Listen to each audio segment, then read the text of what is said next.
Mimi nasikitika sana kuona mheshimiwa ambaye anasema anataka kuwa kiongozi wa Kenya, ambaye ni yule aliye fukuzwa katika mamlaka ya kuwa makamu wa rais, Bwana Gachagua, kuja hapa Mavoko na kuanza kujifanya ni kama anataka kunitusi mbele walionichagua.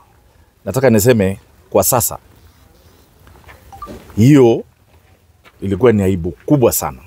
Mimi ni mheshimiwa, nimechaguliwa na chama ya Wiper, na kunituzi mbele ya kinara wa Wiper, kwanza mimi niliona kama ni madharau. Gachagua alidharau mheshimiwa Kalonzo.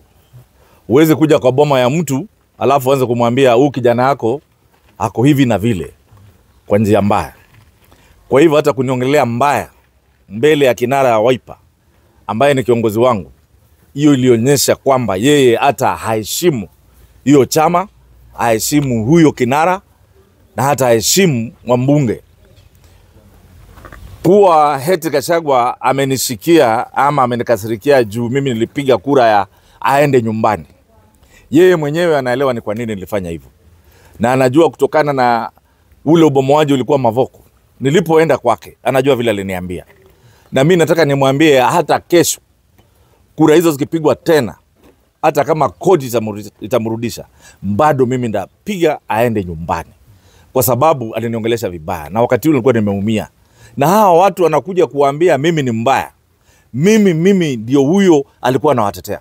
Kwa hivyo leo hii umeona wakiandamana, wanaandamana kwa sababu Gachagua alikuja hapa akaanza kujifanya ni kama mimi hata sitakiwi kuchaguliwa, hata kuonyesha watu ni kama mimi siko kwa chama, anataka kuonyesha. Nataka nimwambie aliyekutuma na mjua, na huyu aliyekutuma tunashindana na yeye 2027, na ni wazi dhahiri kwamba nitaomba kiti ya ugavana 2027.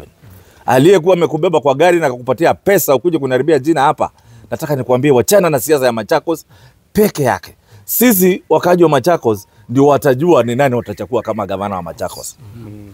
Kwa hivyo kutembea ukituzi viongozi, Bwana Gachagua, hiyo ni aibu kubwa sana.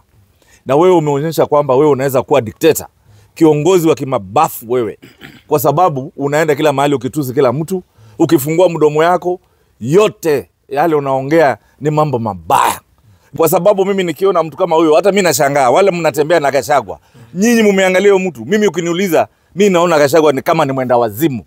Yale maneno anatoa ya kuchochea, ya kuongea vitu mbaya. Mimi ndio nikasema kama ni Gachagua atafanya mimi nichaguliwe kwa kiti chochote, afadhali ikae. Na Wakenya muangalie huyu mtu. Huyu mtu ako na chuki na bukdha na hasira. Ni kwa sababu sijui ni kwamba alitolewa nyama kwa mdomo, ama zile deals alikuwa anakata pale kwa serikali sasa hakati. Na tunajua Gachagua ile Monday ulienda kwa National Television ukaongea ukiomba uhurumiwe, usamehewe. Tunakumbuka yote yale ulisema. Mbona ulikuwa unaomba ukinyenyekea urudishwe kwa kiti? Sasa ulipotoka umejawa na matusi, unatusi watu mpaka unatusi Makao ambaye hata yuko Central. Hapa mimi niko Mavoko, na ujue Mavoko sio mahali tu ya anybody. This is a cosmopolitan ambayo umejaa kila mtu. Na unapoleta watu ni kama unataka watu wa uchochezi, ni kama kuambia watu sasa waanze kufukuzwa ama waanze kupigana. Mimi nataka nikwambie Bwana Gachagua, weka macho yako kwa ile sababu ulisema unataka. Wewe tunajua sababu yako, ukifungua mdomo unajua vile unasema. Wachana na Makao, wachana na Mavoko, wachana na siasa za Machakos, wachana na siasa za Kenya juu sasa tumeona ukweli hauelewi na una mwelekeo, ila tu matusi.